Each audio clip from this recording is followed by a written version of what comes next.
एक शहर में 4 दोस्त राहुल, अमन, सौरभ और विजय एक लॉज में रहते थे। हॉरर मूवी और डरावने किस्से सुनना देखना उनका शौक था। एक दिन वो बैठकर भूतिया पिज्जा की अफवाहों पर हंस रहे थे। अबे सुना है खड़वट में कोई भी चीज डिलीवर नहीं होती, मोबाइल सिग्नल भी नहीं आते, और अगर कोई पिज्जा वहां मंगवाए तो भूत देने आ जाता है। चलो टेस्ट करते हैं। अरे ये वही हॉट क्रस्ट पिज्जा वाली मिडनाइट क्रेविंग सर्विस है ना? रात 12 बजे के बाद डिलीवरी देती है। चल ट्राई कर, देख तो कौन आता है। राहुल ने मोबाइल उठाया और नंबर डायल किया। उधर एक भारी डरावनी आवाज आई। हॉट क्रस्ट पिज्जा, ऑर्डर बताइए। एक लार्ज ब्लडी चीज बस्ट पिज्जा, खड़वट शमशान, पीपल के पेड़ के नीचे। फोन कटने से पहले धीमे स्वर में जवाब आया। 13 मिनट में पहुंच जाएगा। अबे 13 मिनट? ये भी क्या टाइम है? भाई अब देख, मजा आएगा। रात 12:59 पर लॉज की खिड़की से खड़वट की ओर काले बादल, धुंध और झूमते पेड़ दिखाई दे रहे थे। तभी दरवाजे पर दस्तक हुई। कोई जवाब नहीं आया। आगे बढ़कर राहुल ने दरवाजा खोला। सामने लंबा सा कद वाला, काले कपड़ों में टोपी पहना एक आदमी खड़ा था। चेहरा ढका हुआ, बस आंखें लाल, हाथ में पिज्जा का डिब्बा। भाई ये क्या है? इस आदमी के आते ही चारों तरफ हवाएं चलने लगी। कोई इंसान है या तूफान है? तुम्हारा ऑर्डर। वाह, तगड़ी सर्विस है, बिल्कुल सही टाइम पर आया है। चल पैसे ले और निकल। पैसे बाद में, पहले खाओ। ये कहकर वो आदमी बिना पैसे लिए धुंध में गायब हो गया। अबे ये कहाँ गया? अबे ये हमारे साथ प्रैंक तो नहीं कर रहा? चारों ने पिज्जा का डिब्बा उठाया और उसे खोलने लगे। उसमें से एक डरावनी आवाज आई। अगर हिम्मत है तो खड़वट के पीपल के पेड़ तले खाओ, तभी स्वाद मिलेगा। लगता है कोई हॉरर गेम है, पर उसे क्या पता कि हमें ऐसे गेम में ही तो मजा आता है। चलो भाई, वहां चलकर हम भी देख लेते हैं। चारों खड़वट की ओर निकल पड़े।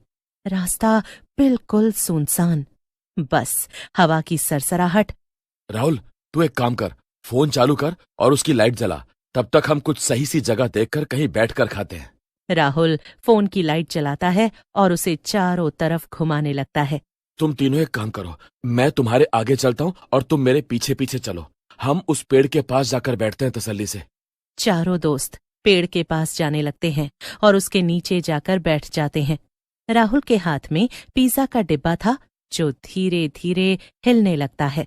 हम पहले से ही कितने डरे हुए हैं और अब ये पिज्जा हिलाकर हमें और मत डरा। पर भाई मैं तो कुछ कर ही नहीं रहा हूं, ये तो अपने आप ही हिल रहा है।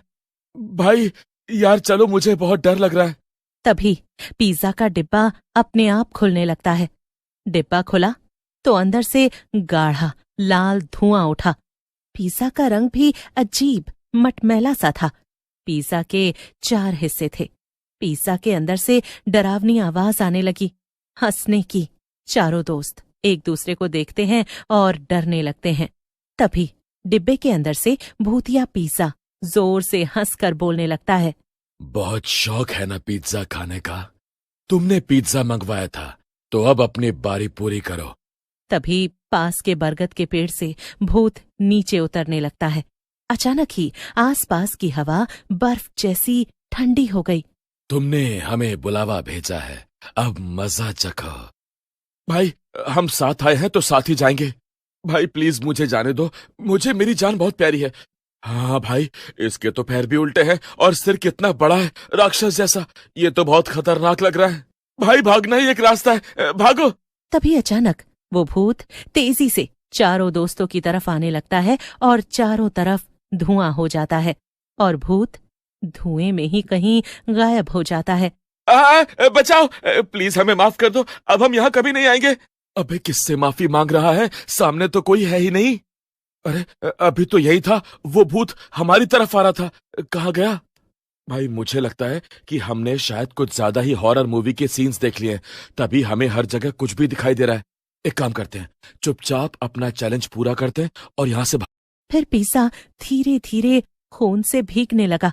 चारों दोस्त डर से थर थर कांपने लगते हैं कि अचानक फिर से वही भूत वहां प्रकट होता है। खाओ, ये पिज्जा खाओ और फिर हमेशा के लिए खड़वट के मेहमान बन जाओ। हमें छोड़ दो, माफ कर दो। अब हम कोई प्रैंक नहीं करेंगे और नए हिस्सा बनेंगे। नहीं, ये तो यहाँ का नियम है। मेरा पिज्जा जो ऑर्डर करता है वो पूरा खाए बिना लौट नहीं सकता, और तुम लोगों ने ही ये पिज्जा यहाँ पर ऑर्डर किया है। अब अपना किया भुगतो। हम मानते हैं हमसे गलती हुई है, पर प्लीज हमें जाने दो, हमें माफ कर दो। तभी अचानक एक जोर का भूकंप आता है। चारों दोस्त वहीं बेहोश हो जाते हैं।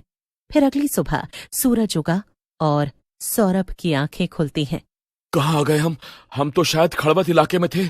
राहुल, अमन, विजय, उठो उठो यार, देखो क्या हुआ हमारे साथ। उठो, कितना सो गए। उठो और देखो कि हम कहाँ हैं। हम खेत में हैं? कैसे? पर भाई, कल तो हम खड़बत इलाके में थे ना।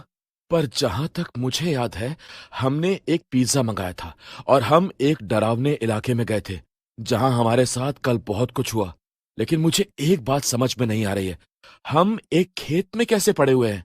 कल जो हुआ, क्या वो सब हमारा सपना था, या किसी ने हमें परेशान करने के लिए ये सब साजिश चली, या सच में कोई है? आखिर क्या राज है इस भूतिया पिज्जा का? आखिर कोई भूत कैसे पिज्जा भेज सकता है? आज हम दोबारा खड़वत इलाके में जाएंगे और उस भूतिया पिज्जा के बारे में पता लगाएंगे। फिर अमन और सौरभ दोनों फैसला लेते हैं। फिर रात 12:05 पर अमन और सौरभ दोनों फिर से एक नंबर डायल करते हैं और इस पिज्जा डिलीवरी शॉप पर कॉल करते हैं। Hello, pizza delivery service. Hello sir, pizza delivery service से वेलकम है। आपको क्या चाहिए? आपने जो कल चीज बस्ट पिज्जा भेजा था, वही हमें फिर से चाहिए। क्यों, कल जो पिज्जा भिजवाया था उसमें स्वाद ज्यादा आया क्या? हाँ, हमें पिज्जा पसंद आया, इसीलिए अब हमें वही पिज्जा दोबारा चाहिए। क्या तुम दे पाओगे? बिल्कुल सर, लोकेशन बताइए। खड़वत इलाका। ये कहकर फोन कट जाता है। सौरभ और अमन राहुल और विजय को सोता छोड़कर वहां से चले जाते हैं।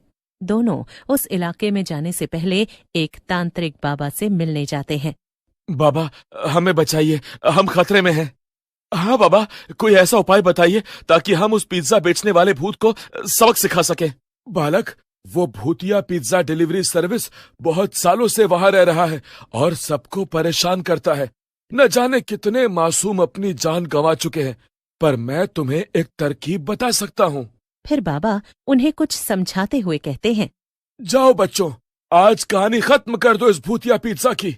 सब खड़वत के पास इकट्ठे होते हैं। तभी अचानक जोर की हवाएं चलने लगती हैं। आस पास धुआं सा उठने लगता है और उसी धुएं में वही पिज्जा वाला भूत हाथ में पिज्जा लिए आता है। लाओ 2 पिज्जा। क्यों, बड़ी जल्दी है तुझे? मरने का इतना शौक है क्या, या अपनी जिंदगी से तंग आ गया है? हाँ? अभी जरा ठहर जा, इतनी आसानी से मरने में मजा कहाँ आता है। तभी अमन ने पास पड़ी अगरबत्ती जलाई और भूतिया मंत्र बोलना शुरू किया। उस मंत्र का बार बार उच्चारण करने पर भूत और उसकी पैदा की गई भूतिया आत्माएं तड़पने लगती हैं। तभी पेड़ के पीछे से तांत्रिक बाबा निकलते हैं। वो दोनों हिम्मत करके उन पवित्र अगरबत्तियों की राख को एक घेरे में बदलते हैं और उसमें खड़े हो जाते हैं। अब वो सुरक्षित थे। सौरभ, जल्दी से जलती हुई अगरबत्ती इन आत्माओं के ऊपर फेंक। जैसे ही ये जलेगी, इसकी ताकत भी कम हो जाएगी। सौरभ वैसा ही करता है। चारों पिज्जा स्लाइस से बनी आत्माएं जलने लगती हैं और पिज्जा के नष्ट होते ही भूत भी तड़पने लगता है। जैसे ही सूरज की पहली किरण पड़ी, सारा डरावना नजारा गायब हो गया। वो बरगद का पेड़ जो भूत का ठिकाना था, और वो भूतिया पिज्जा भूत समेत सब राख बन गए। तभी वहां बाकी दोनों दोस्त भी आ जाते हैं। अब कभी पिज्जा नहीं मंगवाना, खासकर रात को। फिर बाबा ने चारों को सुरक्षा तावीज दिया और कहा, अब खड़वट भूतिया पिज्जा से आजाद है, पर याद रखना, रात का मजाक कभी भारी पड़ सकता है। फिर वो चारों भी बाबा का आशीर्वाद लेकर वहां से चले गए।